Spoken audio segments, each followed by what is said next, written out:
Hello everyone and welcome to this Rungta IAS Academy Explainer. Today we are jumping straight into a super high-yield topic for your GS Paper 2, decoding the India-Vietnam strategic anchor. Exactly. Welcome, aspirants. When we talk about international relations, you simply cannot ignore Vietnam. It is quite literally the cornerstone of the Indo-Pacific. So let's dive right into why this matters so much for your upcoming exams, shall we? Here is our game plan for today. We are looking at 4 key dimensions: the strategic pillar of Act East, historic and economic synergies, defense and maritime security, and of course, your UPSC means strategy. Right, and aspirants, make sure you memorize this exact multi-dimensional framework. It's exactly how you want to structure a high-scoring 15-marker in your mains examination. So kicking things off with Dimension 1, strategic pillar, Act East. Vietnam is without a doubt absolutely indispensable on New Delhi's chessboard. Think of it as the geopolitical anchor for literally all of our eastward engagements. Officially, Vietnam is recognized as a major pillar of India's Act East policy, and it's absolutely crucial to Vision Mahasagar, which is all about ensuring the rule of law in the Indo-Pacific. And pay very close attention to that term, Vision Mahasagar. That is our maritime initiative in the Indo-Pacific, focusing on security and growth for all in the region.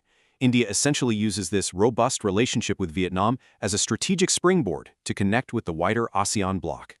All right, moving on to Section 2, let's explore our historic and economic synergies. You know, present-day diplomacy always relies on past foundations, right? And our historic ties with Vietnam really set the perfect stage for the economic boom we're seeing today. Just look at what Vietnam's leadership recently noted. They said, "We will never forget that Prime Minister Jawaharlal Nehru was the first foreign leader to visit Vietnam in 1954. Imagine that, just 1 week after the liberation of Hanoi.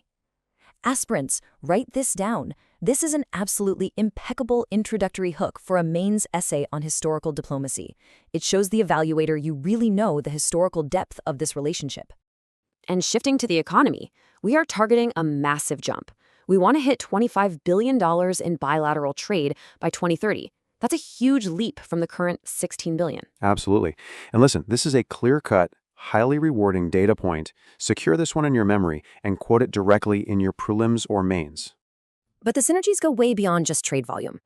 Recently, 13 bilateral documents were sealed between the two nations. Now, you don't need to memorize all 13, but you must prioritize 2 major packs. First, the cross-border digital payments agreement between the RBI and the State Bank of Vietnam. This is a huge step for digital diplomacy. Second, and this is absolutely critical, the MOU on radioactive and rare earth minerals. In today's volatile global supply chain climate, mentioning that rare earth pact is absolute gold for your GS2 answers. Which brings us to Section 3, Defense and Maritime Security. Now, this is a heavily scrutinized dimension in the IR syllabus. It's exactly where all that strategic trust we just talked about actually becomes operational on the ground. Notice the multi-layered initiatives we have going on here. We are talking lines of credit, institutional ties, and military interactions, all spearheaded by key leaders like Vietnam's Defense Minister, Phan Van Giang. Exactly. India's lines of credit are directly upgrading Vietnam's defense capabilities. And crucially, Vietnam's Ministry of Public Security is now regularly collaborating with India's National Security Council Secretariat. That level of institutional tie-up is a total game changer. Okay, finally, let's tackle Section 4, your UPSC main strategy. Because let's be honest, knowing the material is only half the battle. Presenting it effectively to the examiner is what actually secures your rank.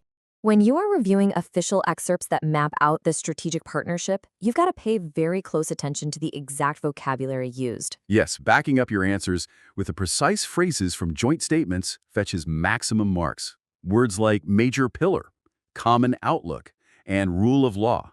These aren't just filler words, folks. They are the exact diplomatic terms the evaluator expects to see on your paper. So, we'll conclude this explainer by leaving you with a classic UPSC personality test trap question to chew on.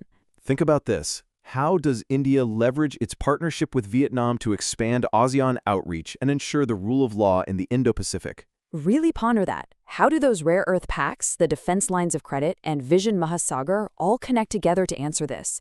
Keep connecting those dots, everyone. Thank you for tuning in, keep studying hard, and we'll see you in the next Rungta IAS Academy Explainer.